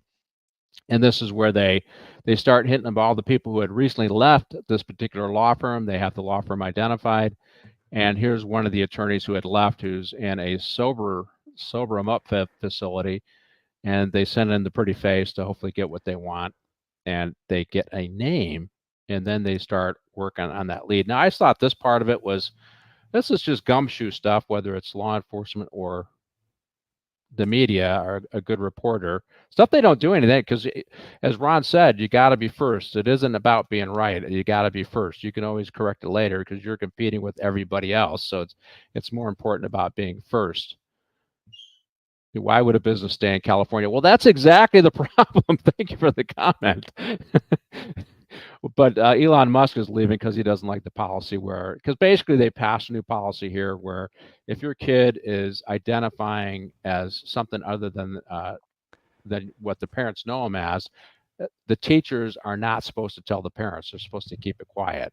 And they use this use of language where they correlate, well, if you tell the parents and that's forced outing and it's a civil rights thing for the kid, even though we call kids minors, there's a reason why we call them minors, because they're not really competent to make their decision. We don't hold them accountable fully in court criminally. We call them minors, but then our attorney, our I don't want to say esteemed attorney general, our foolish attorney general has decided that, oh no, we're going to ignore all that common sense. We're gonna take. I understand why. I can't go down that rabbit trail because I'll get stuck on it for a half hour.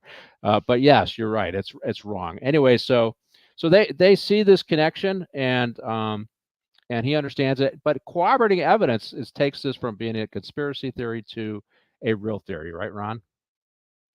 Yeah, no, and one thing I like about the movie is, and it imitates life again. Not to just completely just repeat that, but one thing I find interesting is that how flawed the character is of Edward Lenny. That he's the one that puts the linchpin in this whole thing, as it relates to identifying this Curtis Morgan, I believe is his name, where you can tell where he's looking at the picture and he's like, this is the gas and oil guy, and he's trying to put it together because the way they did it I thought was really neat. And then, like, just as in our current system, they always try to discredit the informant or witness because of their background. And I mean, let's be honest. I mean, whose background? How are you? If somebody's squeaky clean when they're going to come forward about something, regardless, they're always going to have an issue. And I like the way they threw this guy in as a flawed character that ultimately was the one that was able to put this pin in it to make sure everything held together in the deal. But yeah, I mean, So I thought it was very well done you've as it seen that in related to that. cases, right? You got a theory, right? You got a theory of a Yep. case. You get come on, think of a gangster shooting, right? You got a moniker. That's all you got, right? And you work that moniker till you get a real name, right? Maybe you have a moniker and a gang, right? And you work that moniker till you get a real name, and then you get that real name, and then you see if you look for corroborating evidence. Has he been hanging around with a certain person before? Has been arrested with a 380 before? Maybe that's the gun used in the homicide or whatever. And then you got that corroborative evidence. Now you got probable cause, right, to do a search warrant on his house. You go hit the house and you get more information. That's how it works. Although in this case, it's a reporter pulling it together instead of a theory. It's now getting legs, right, Cliff? So that's how you. So we're right now we're talking about conspiracy theories with Trump shooting, but those conspiracy theories need evidence, and they need corroborating evidence that support your theory over and over again. And her theory is now getting supported by corroborating evidence, a completely independent source, right? And I love the fact that he used, and I love it. Of course, it was 93, I think it was, no cell phones. It was just so crazy cool to see him on these phones.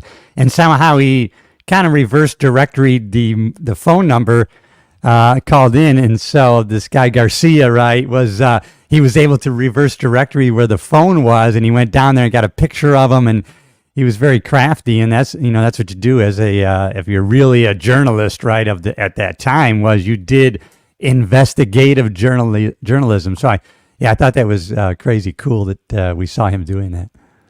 I think the other thing is, you notice it's if you're successful as a journalist, or even if you're successful, I mean, come on, let's say you're a street cop and you're out there working your beat, and you get to know who people are, right? And you build trust with them. I mean, he's doing the same thing. He's built trust, and when I say he, I'm talking about Grantham, and that is Denzel Washington's character. He's built trust over time with people, so he's got informants that are willing to talk to him. They've read his articles. They feel that he's credible, which is why this attorney talks to him, right? And so this is. So Ron, you work the streets. You develop informants on the street through trust and integrity, right? And doing the right thing over time, which is how they see Grantham, right? Yeah, I would say in this case, or them coming forward is self-serving. But yeah, in the spirit of the movie is that it's he is out there He is one of them, or one of the people that's out there that's willing to be the voice in the darkness, that's willing to scream out about let's just say the nefarious activities by Big Brother. But yeah, it's one of those things where you tend to get more information when you've been out there and they see you all the time. And lo and behold, it just, if you just roll up and you're just chatting, hey man, how you doing? And then the next thing you know, they're like, 5 times later, it's like, hey, you got a minute? And they're giving you information like totally unsolicited. And one thing that's really good about that, like in the spirit of the movie, is I always found on the streets, if you put yourself out there and just made yourself available, people were more likely to talk to you, because then you were just like a regular piece of what goes on in the community, not like, dude, on Tuesday, I saw the cop drive by and you waved or you talked to him for like 35 seconds and he drove off. And then the next thing they're saying this guy's a snitch, or whatever the term is we use nowadays. But otherwise, if you get yourself out there and you're out there all the time, you tend to just be the normal thing that's out there. And you tend to, when you treat people good, they tend to give you a lot of information. But yeah, like when we were talking about the characters in the movie and stuff, and the shootings and gang shootings and everything else, I mean, where do we get all that information from, man? We get it from the people in the same gang, man. Right. That's why I say it tends to be self-serving, but most of those folks, either due to jealousy or ego or whatever their motivation is at that time, it usually is, in my opinion, to save their own skin. But yeah, most of them will take that risk, like Denzel Washington's character will, and as well as Julia Roberts will. They'll take that risk to speak truth to power, even at the possible risk of their own life. And our guy who was murdered, Curtis Morgan, right? The gas guy, right? And him as well. He took the risk. And I'm just saying, if you develop integrity and you do the right thing, you run the risk. And I use the word, the term, I kind of, in my mind, Robert Woodward. So he was one of the reporters for, I think, the Post, Washington Post, for All the President's Men, right? And yeah, that's right. They still trot him out there, but he seems to always have some information about what is going on behind the scenes. But he's one of those guys where people call him up. Hey, let me tell you what's going on, and then they'll trot him out there on the mainstream media, and he'll give a little nugget that maybe everybody else doesn't have, because they trust him, and he's also become iconic. And I kind of see that with, not that Denzel's character has become iconic, but he is the go-to guy if you're going to release some dirt about government, where it's going to get out there, it's going to be fair, and I don't think we can say that right now. But what do you think, Cliff? What do you think? Trust by the reporters. I've been told that when I do my show, I try to treat people well, no matter who's coming on my show. It doesn't really matter what their political bent is. I'm just trying to get information out there for my listeners, right? That's my goal as an interviewer. Get their story out, hit them up. Like I'm gonna bring on the DA for Harris County. Now, her homicides are at a 30-year high. So I got to ask her about that. Hey, they're at a 30-year high.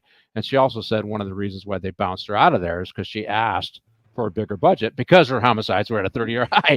So I'm going to get her a chance to clarify that, right? And talk about that without attacking. But I got to ask the question and let it roll, right? And but they got to trust that I'm going to give them a fair shake.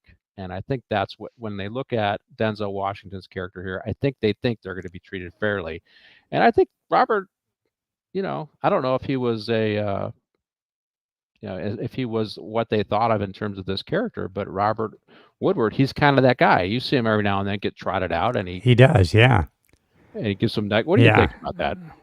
Yeah, and going to what Ron had said earlier is everybody now wants to be first.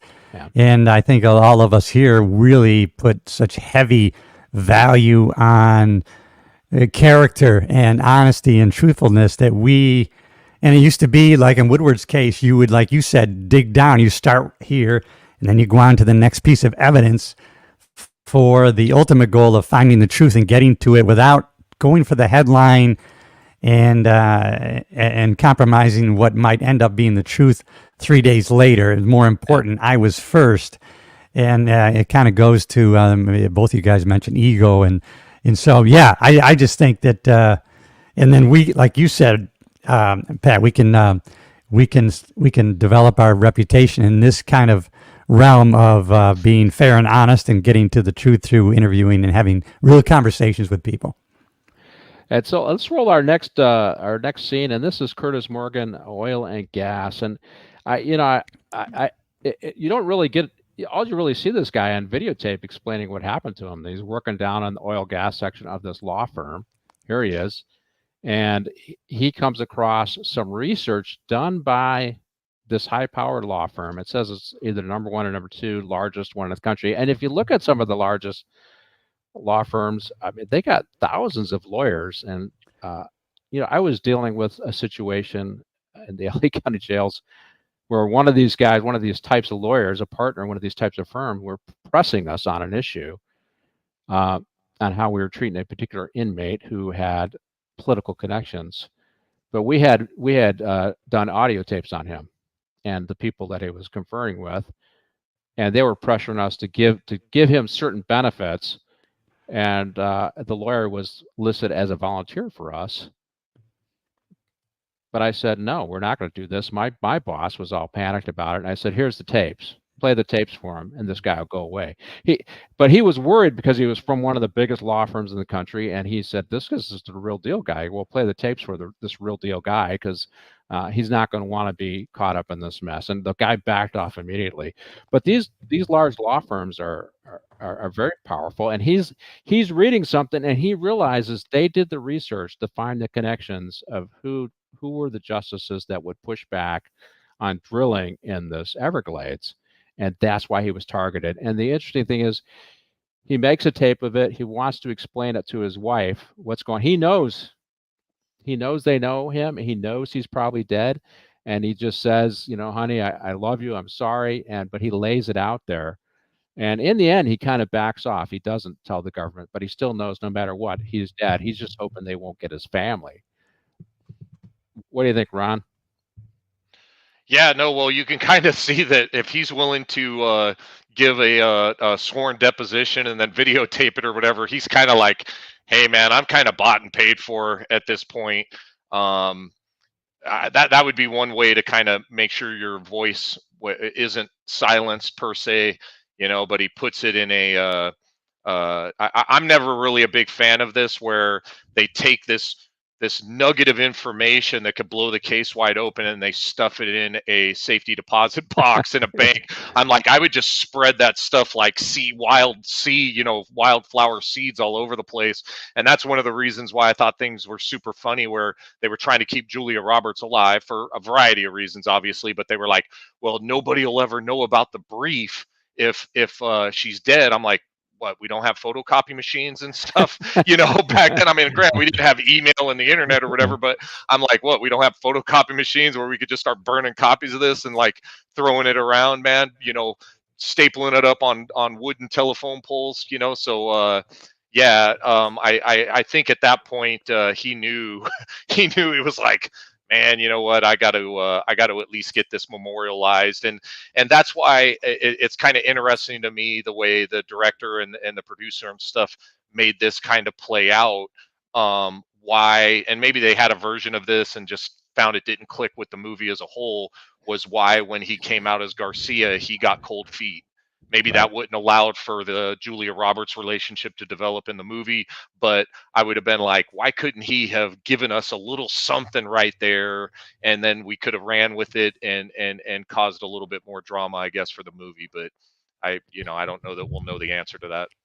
Well, I think ultimately he realized he's bought and paid for, and the reason why he didn't release it is because he knew that the person who was the enemy here was vindictive. And that he would go to his grave if he released it, knowing that his family would then be targeted. I really think that's why he pulled back. Cliff, what do you think? Did our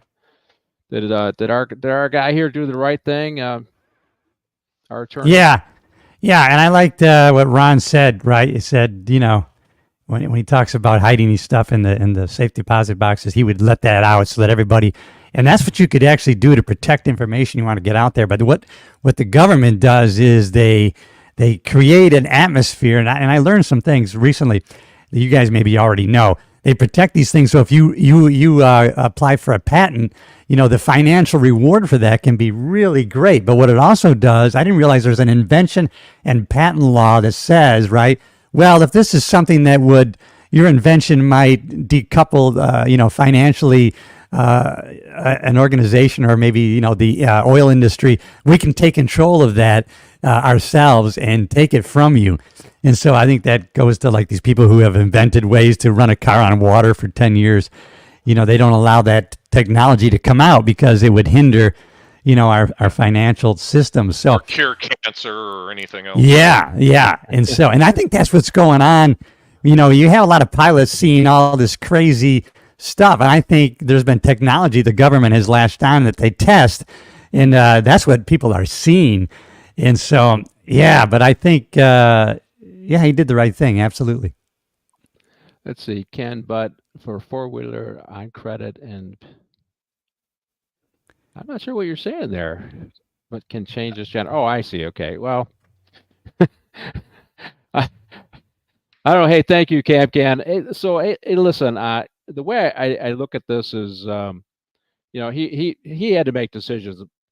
I'm gone. Do I save my family or do I do the right thing? He ultimately chose his family, which I guess I can understand that. Yes. But that's a threat. I mean, and how far will the government go to suppress information? Well, there was, Hunter's laptop shows you just how far they will go, right? And the fact that was suppressed for years, the FBI had access to it and let charges against Hunter lapse, while at the same time denying its authenticity. Many people because a lot of those people who signed that letter, 51 people, they were still getting security briefs. They still had their security clearance, and yet they blatantly lied to the American people for political reasons. So, and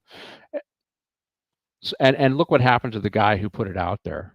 I mean, he's been targeted. The guy who owned this is just Joe Blow, blue collar. I mean, not really blue collar if he's working on computers, but he's just had that blue collar work ethic. He opened up his shop. He gets Hunter's laptop. He follows the law. It ends up becoming his property because Hunter doesn't follow up and bring it back. And then he sees what's on it and he sends it to the FBI and he sends it to other people and he's been targeted, right? So there's an example of what this guy was thinking of.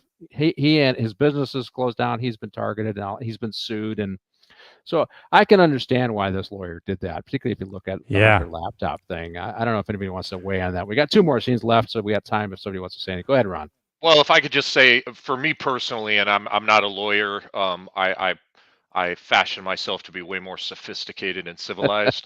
But I would say from my standpoint, if I'm a dead man walking and they were already in the movie, the agents and whatnot and operatives were already on his family's house anyways, I'm gonna tend to tell my family, hey, look, I'm blowing something, I'm in danger.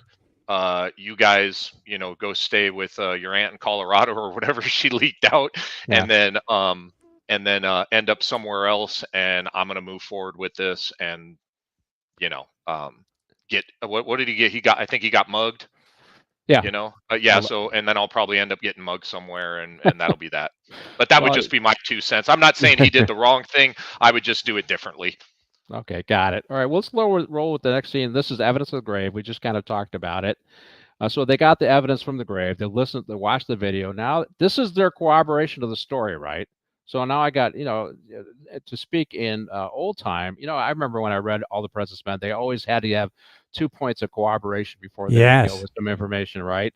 If you read the book, I read the book years ago. That's what I remember from. And so he's got his 2 points of corroboration. He has the Pelican Brief and the lady who wrote it, with the assassination of her boyfriend, the attempt on her, and now he's got the corroboration from this guy at Gas and Oil. So go ahead and roll the scene. Evidence from the grave. It shows Stumpy and others trying to kill Julia Roberts and Grantham here, and they're chasing him down. And then that includes Stump, right? Stump. He ends up. God, did we already roll this scene? I think it's the next scene, Martine, where. And and our main bad guy, the guy we talked about, Woodson, he ends up, as he's chasing him, he ends up blowing up. Dude, go ahead, I don't Martin. have the I don't have the chase scene. I have what I have is the final Okay, well let me reunion with the explain FBI. that. But in the as they're chasing him, before the chase starts, he gets in his car. Grantham gets in his car, and they do some nice dramatic thing where he goes to turn his car on, and then he stops to listen to Julia Roberts, and he goes and then he stops.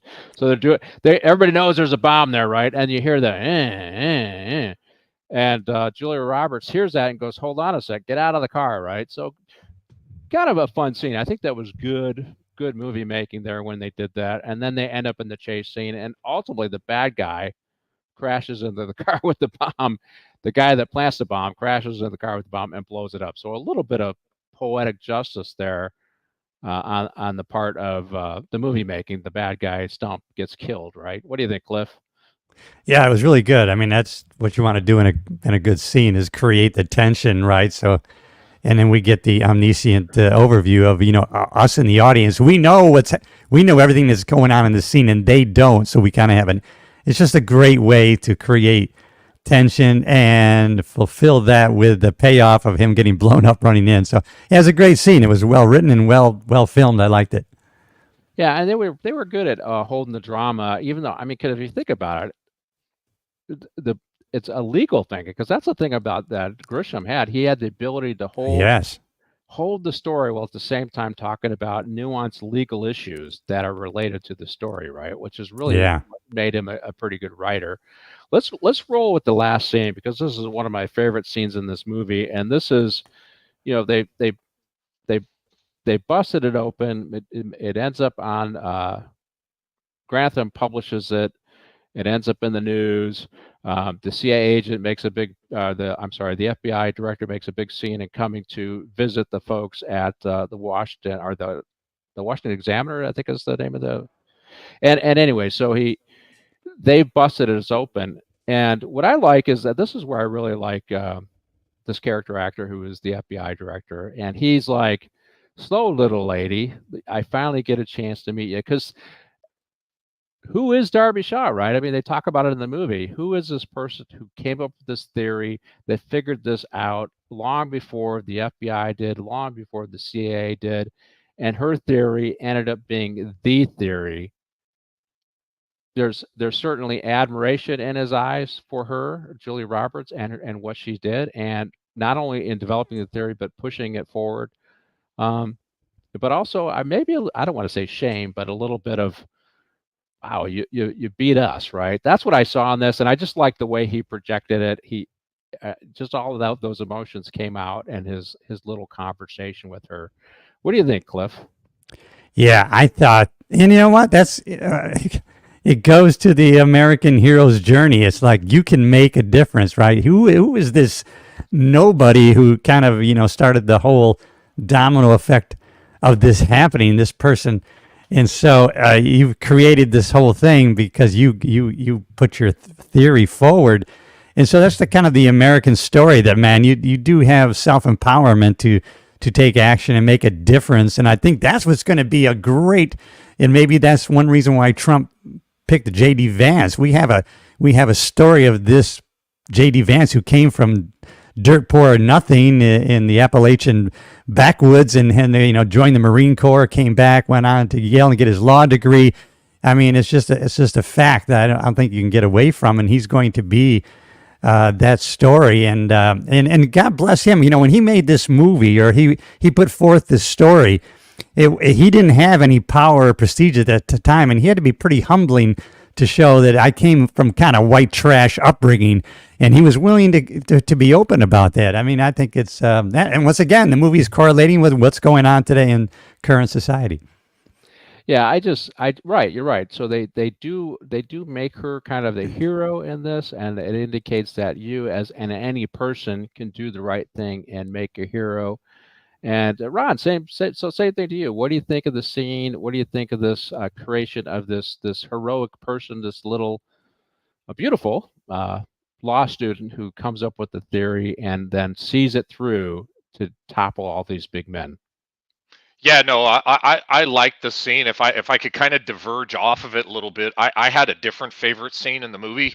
And I know we're getting down towards the end. Is That's actually good. when I think it was right after the memorial service, the big memorial service for one of the actors, and the president got in the limousine with his handler, and he was like, "Look, Grisham's got this, or not Grisham, but Denzel Grantham. Washington's character has it," and he goes, "Look," he goes, this is coming out," and the president's like, "Hey man, what do we do?" And he's like, "This is what you're going to do." He goes, "We're going to ride this storm out, but," he goes, "you're going to nominate two, tree hugging justices and everything else." And you kind of see how that plays out. So now you had all these people behind the scenes, and I know this will be impossible for any of us to empathize with, but you have all these people literally risking life and limb to push your narrative and get what you want across for whatever their motivations are. Call it God and country, call it money and power, whatever it is you want to do.